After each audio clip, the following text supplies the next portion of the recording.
Welcome to Lunch with the Lord. I'm Pastor Mark. We are in Ruth chapter 4.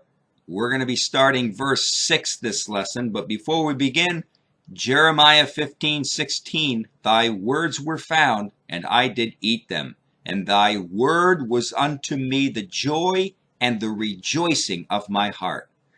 Now, we saw last lesson in verses 4 and 5 that Boaz goes to the nearest kinsman. He finds him at the gate.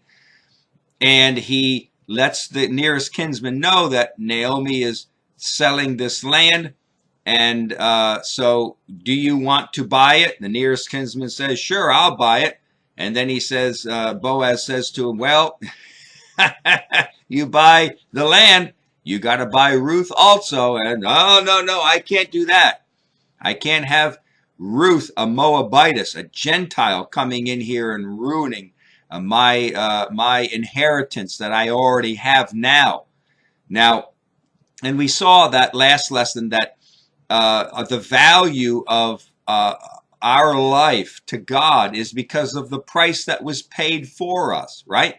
And Boaz valued Ruth because she was a virtuous woman and would bring honor to him.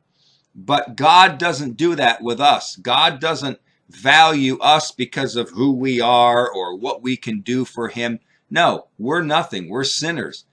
And God came and died for us. And the value that he puts on us is that the blood, his cross. That's the price that was paid for us. And that's the reason why we are valuable in his eyes. It has nothing to do with us. Nothing to do with who we are.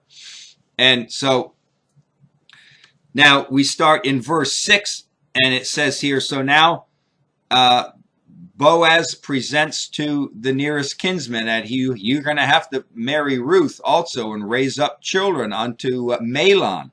So he says here in verse 6, and the kinsman said, I cannot redeem it for myself, lest I mar my own inheritance. Redeem thou my right to yourself, for I cannot redeem it.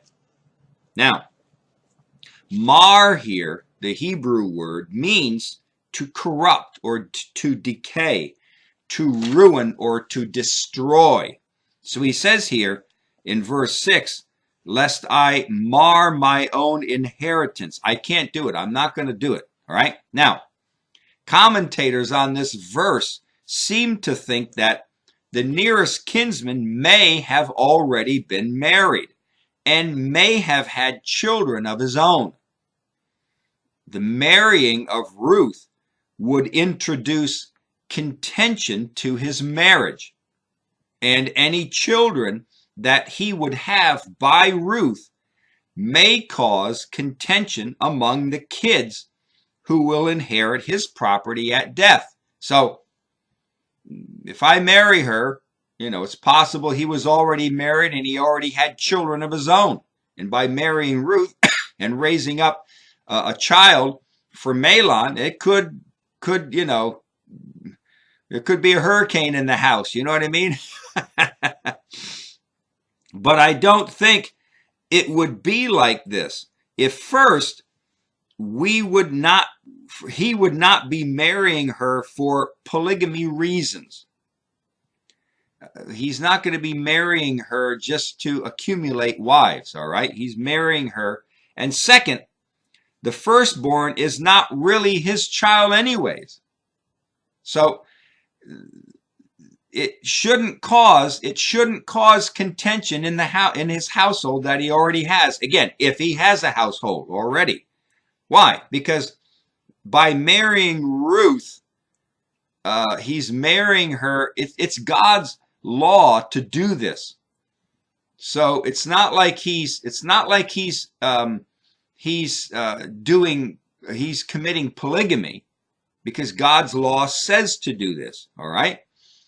And it's not like he's, with the children, when he has children by Ruth, that first child is not his. It belongs to Mahlon. This is one condition where God allows a man to have more than one wife. And the man can refuse And the man can refuse to have more children after the first one is born. So there's nothing that says that the nearest kinsman would have to have many children by Ruth. All he's required to do is to marry her and to have at least one child by this marriage. He's not required to have more than one. It is not certain exactly what the kinsman was referring to when he said that his inheritance would be marred. It must have been any property that he owned. So how can his property be marred? So he says, when I mar my inheritance, what is his inheritance? Well, it must have been property that he owned. All right. Remember, he saw Elimelech and Mahlon's property marred because of the Gentile, because of Ruth. So he says, I don't want my property to be marred like Elimelech's property is marred already. It's marred because of this Gentile, Ruth, right? Well, if I marry her, then immediately anything I have already becomes marred because of Ruth, the Gentile. Was he afraid that any other children with Ruth beyond the first child, which would be part Gentile, would get a portion of his land, and then the land would be marred? Is that what he was, maybe his problem was that maybe I'll have more than one child with Ruth, and the other children will want to have part of my inheritance. You know, whose children are they going to still be Mahlon and Elimelech's children if I have more than one with Ruth? Or do they become my children now? And if they become my children, well, now they're part Jew and part Gentile. And does that mar my inheritance? It seems that the introduction of Gentile blood into his inheritance would cause his property to be marred. At least that's what it says in his eyes. That's the implication we're getting here. We can only speculate as to what the nearest kinsman refers to when he mentions about his inheritance. So what is, when he says, lest I mar my own inheritance, what is his inheritance? Is it land? Is it possessions, jewelry, tent, the house that he lives in, all these things? Does all of that become marred by marrying Ruth and also by having more than one child? Remember, Ruth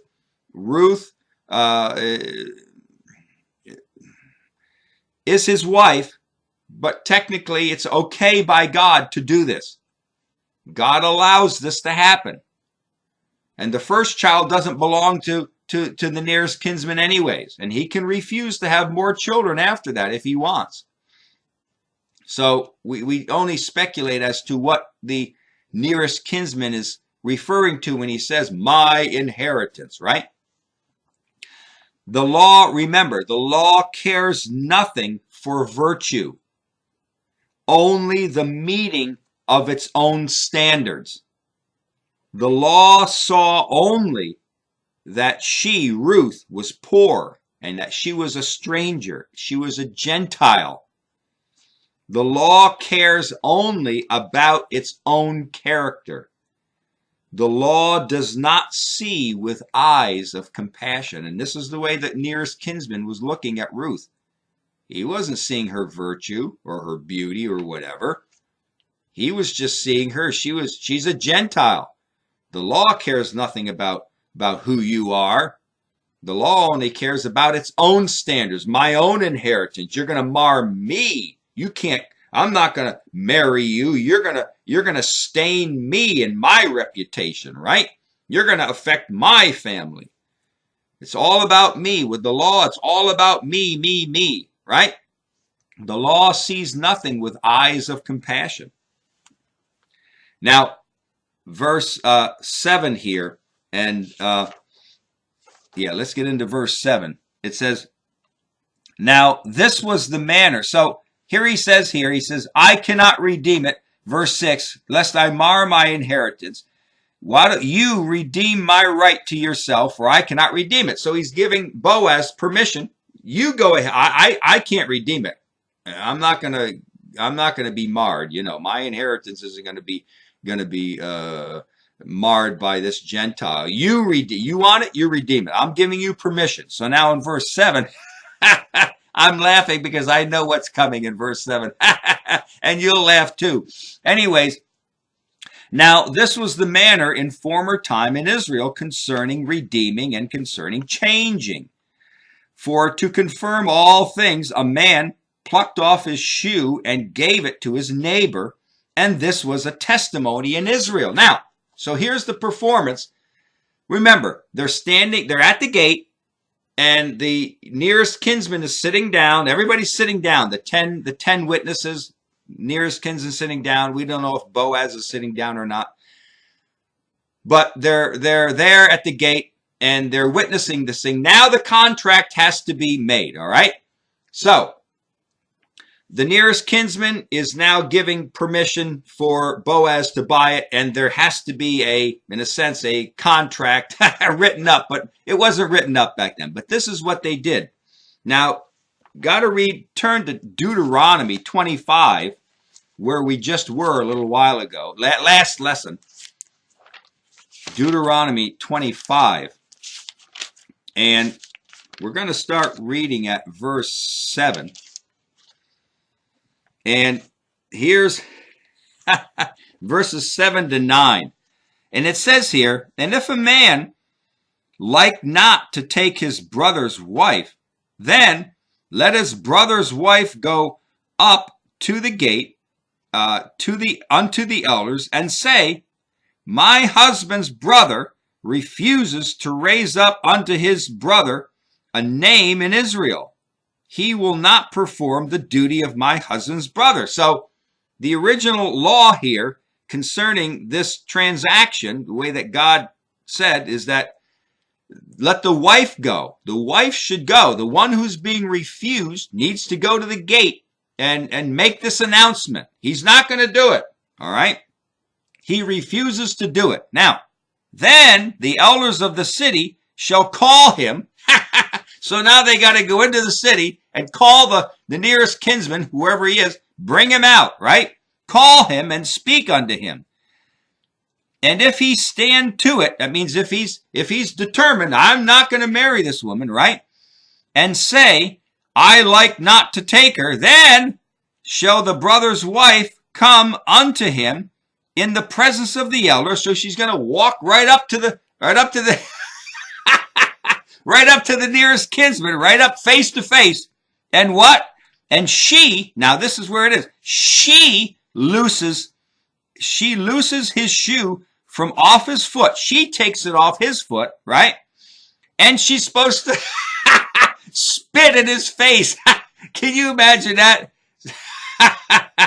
Take his shoe off and then spit right in his face. And shall answer and say, so shall it be done unto the man that will not build up his brother's house. And his name shall be called in Israel, the house of him that has his shoe loosed. So this nearest kinsman, whoever he is, his house should be named, right? Should be named the house of him that has his shoe loose. Anyways, so that was the original right. Now, it doesn't look like that's what happened here.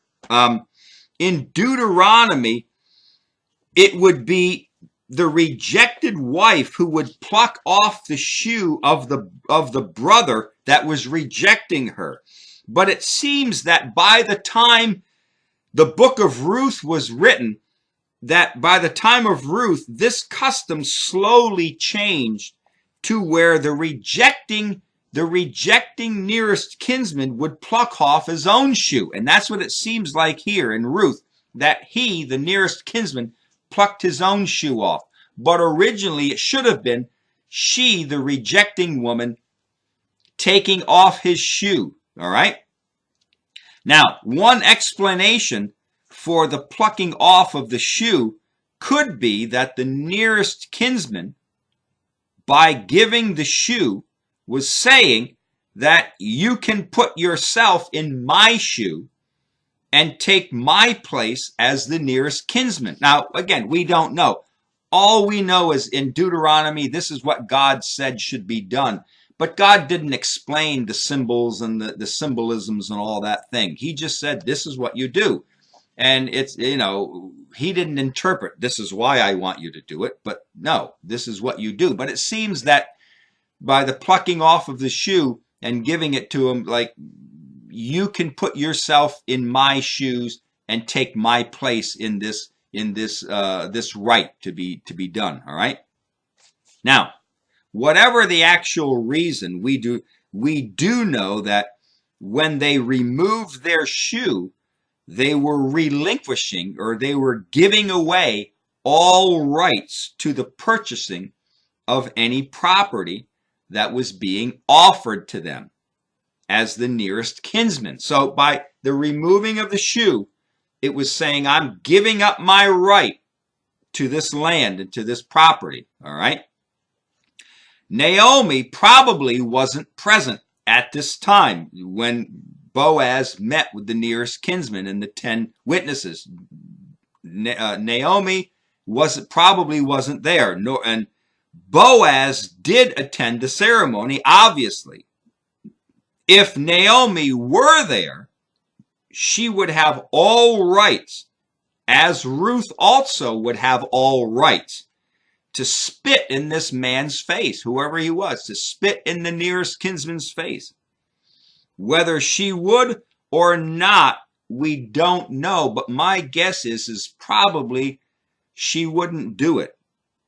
Again, over time, some details of this ceremony have faded away, and we see that here in Ruth, that from the time of Deuteronomy, chapter 25, until the time of Ruth, we see that the ceremony had slowly changed, and they performed it differently by the time Ruth was written. All right, so we're gonna start verses 9 and 10 next lesson. But until then, walk with the Lord. I know He walks with you.